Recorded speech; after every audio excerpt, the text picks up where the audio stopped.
कैसे हैं आप सभी लोग। आज हम लोग क्लास 2 का चैप्टर 10 ब्राह्मण एंड द थ्री थग्स पढ़ेंगे। ब्राह्मण एंड द थ्री थग्स, ब्राह्मण और तीन चोर। थग्स मीन्स चोर। Long ago the lived a gentle ब्राह्मण। कई समय पहले एक जगह पर एक सज्जन ब्राह्मण रहा करता था।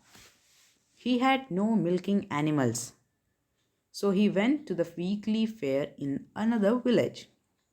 उसके पास कोई भी दूध देने वाला जानवर नहीं था, तो वो दूसरे गांव में जाकर साप्ताहिक मेले में गया।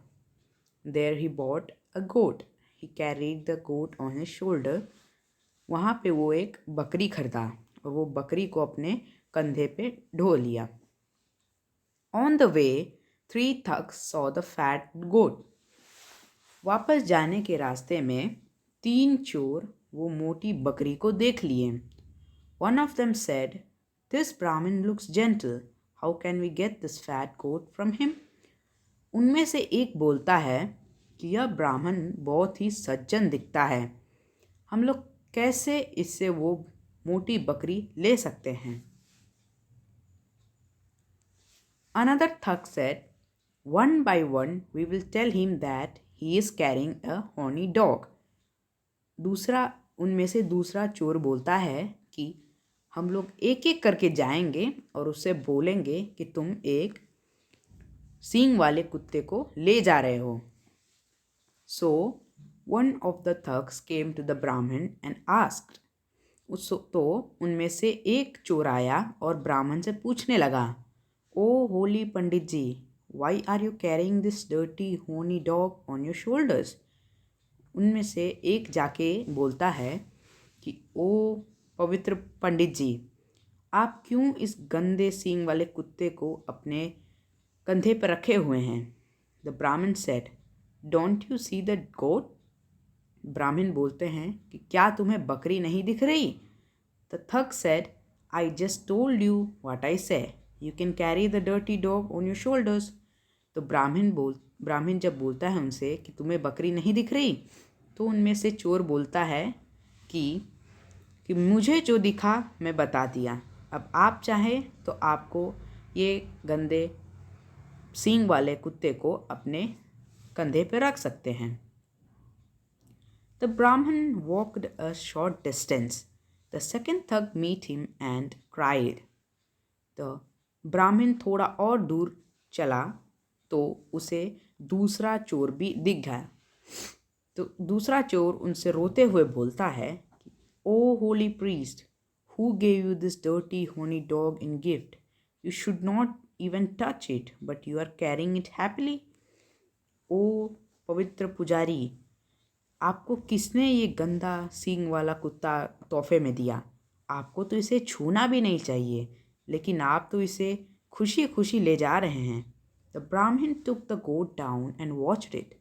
तो ब्राह्मण उस कुत्ते को नीचे रख के उसे देखने लगा और बोला, he said, "it is a goat and goat has horns, doesn't it?"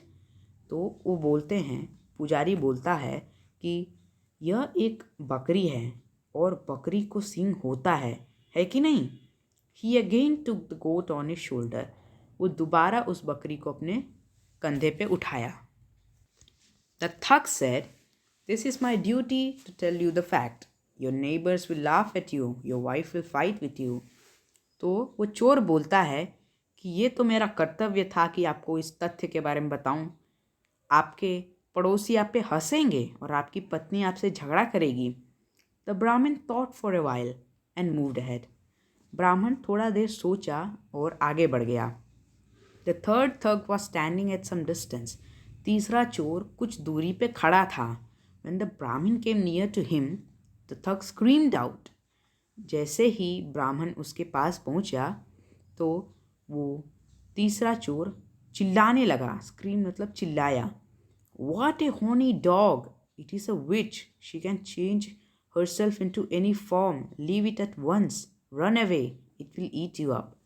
वो चिल्लाते हुए बोलता है, क्या ही सींग वाला कुत्ता है, यह एक चुड़ैल है, ये अपने को किसी भी रूप में बदल सकती है। इसे अभी अभी छोड़ दीजिए और भागिए, ये आपको खा जाएगी। The gentle Brahmin stood still. He thought, all the three persons cannot be wrong. Surely someone deceived me. जो सज्जन ब्राह्मण था वो थोड़ा देर खड़े होकर सोचा कि एक साथ तीनों लोग गलत नहीं हो सकते, जरूर किसी ने मुझे धोखा दिया है। The Brahmin was now fully confused. He left the court then and there and ran away in fear. ब्राह्मण अब पूरे तरह से कंफ्यूज था, चिंतित था, तो वो उस बकरी को वहीं पे छोड़ दिए और डर के मारे भाग गए। The three thugs took the goat, they sold the goat and divided the money among them. वो तीनों चोर आके उस बकरी को उठा लिए और उसे बेच के जितना पैसा मिला उसको तीनों में बांट दिए। Thank you.